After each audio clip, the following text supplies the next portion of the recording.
യിരെമ്യാ പ്രവാചകന്റെ പുസ്തകം 39 അധ്യായം. യഹൂദ രാജാവായ സിദെക്കീയാവിന്റെ 9 ആണ്ടിൽ 10 മാസത്തിൽ ബാബേൽ രാജാവായ നെബൂഖദ്നേസറും അവന്റെ സകല സൈന്യവും യെരൂശലേമിന്റെ നേരെ വന്ന് അതിനെ നിരോധിച്ചു. സിദെക്കീയാവിന്റെ 11 ആണ്ടിൽ 4 മാസം 9 തീയതി നഗരത്തിന്റെ മതിൽ ഒരിടം ഇടിച്ചു തുറന്നു. ബാബേൽ രാജാവിന്റെ സകല പ്രഭുക്കന്മാരുമായ നേർഗൽ ശരീസരും സംഗർ നെബോവും സർസെഖീമും രബ്സാരീസും നേർഗൽ ശരീസരും രബ്മാഗും ബാബേൽ രാജാവിന്റെ ശേഷം പ്രഭുക്കന്മാരൊക്കെയും അകത്തു കടന്ന് നടുവിലത്തെ വാതിൽക്കൽ ഇരുന്നു. യഹൂദ രാജാവായ സിദെക്കീയാവും എല്ലാ പടയാളികളും അവരെ കണ്ടപ്പോൾ ഓടിപ്പോയി. അവർ രാത്രിയിൽ രാജാവിന്റെ തോട്ടം വഴിയായി 2 മതിലുകൾക്കും നടുവിലുള്ള വാതിൽക്കൽ കൂടി നഗരത്തിൽ നിന്ന് പുറപ്പെട്ട് അരാബ വഴിക്ക് പോയി. കൽദയരുടെ സൈന്യം അവരെ പിന്തുടർന്നു. യെരിഹോ സമഭൂമിയിൽ വെച്ച് സിദെക്കീയാവോടൊപ്പം എത്തി അവനെ പിടിച്ചു. ഹമാത്ത് ദേശത്തിലെ റിബ്ലായിൽ ബാബേൽ രാജാവായ നെബൂഖദ്നേസറിന്റെ അടുക്കൽ കൊണ്ടുചെന്നു. അവൻ അവന് വിധി കൽപ്പിച്ചു. ബാബേൽ രാജാവ് റിബ്ലായിൽ വെച്ച് സിദെക്കീയാവിന്റെ പുത്രന്മാരെ അവൻ കാൺകെ കൊന്നു. യഹൂദ കുലീനന്മാരെയൊക്കെയും ബാബേൽ രാജാവ് കൊന്നുകളഞ്ഞു. അവൻ സിദെക്കീയാവിന്റെ കണ്ണ് പൊട്ടിച്ചു.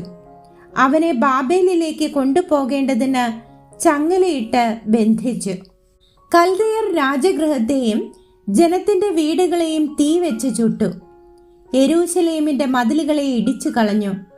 നഗരത്തിൽ ശേഷിച്ച ജനത്തെയും തന്റെ പക്ഷം ചേരുവാൻ ഓടി വന്നവരെയും ശേഷിച്ചിരുന്ന ജനശിഷ്ടത്തെയും അകമ്പടി നായകനായ നെബൂസർഅദാൻ ബാബേലിലേക്ക് പിടിച്ചുകൊണ്ടുപോയി. ജനത്തിൽ ഒന്നുമില്ലാത്ത എളിയവരെ അകമ്പടി നായകനായ നെബൂസർഅദാൻ യഹൂദ ദേശത്ത് പാർപ്പിച്ച് അവർക്ക് അന്ന് മുന്തിരിത്തോട്ടങ്ങളും നിലങ്ങളും കൊടുത്തു. യിരെമ്യാവെ കുറിച്ച് ബാബേൽ രാജാവായ നെബൂഖദ്നേസർ അകമ്പടി നായകനായ നെബൂസർഅദാനോട്, നീ അവനെ വരുത്തി അവന്റെ മേൽ ദൃഷ്ടി വെച്ച് അവനോട് ഒരു ദോഷവും ചെയ്യാതെ അവൻ നിന്നോട് ആവശ്യപ്പെടുന്നതൊക്കെയും ചെയ്തു കൊടുക്ക എന്ന് കൽപ്പിച്ചിരുന്നു.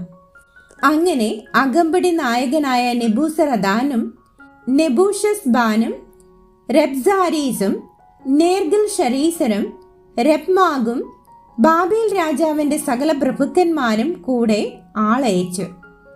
യിരെമ്യാവെ കാവൽപ്പുരമുറ്റത്ത് നിന്ന് വരുത്തി അവനെ വീട്ടിലേക്ക് കൂട്ടിക്കൊണ്ടു പോകേണ്ടതിന് ശാഫാന്റെ മകനായ അഹീക്കാമിന്റെ മകനായ ഗെദല്യാവെ ഏൽപ്പിച്ചു. അങ്ങനെ അവൻ ജനത്തിന്റെ ഇടയിൽ പാർത്തു.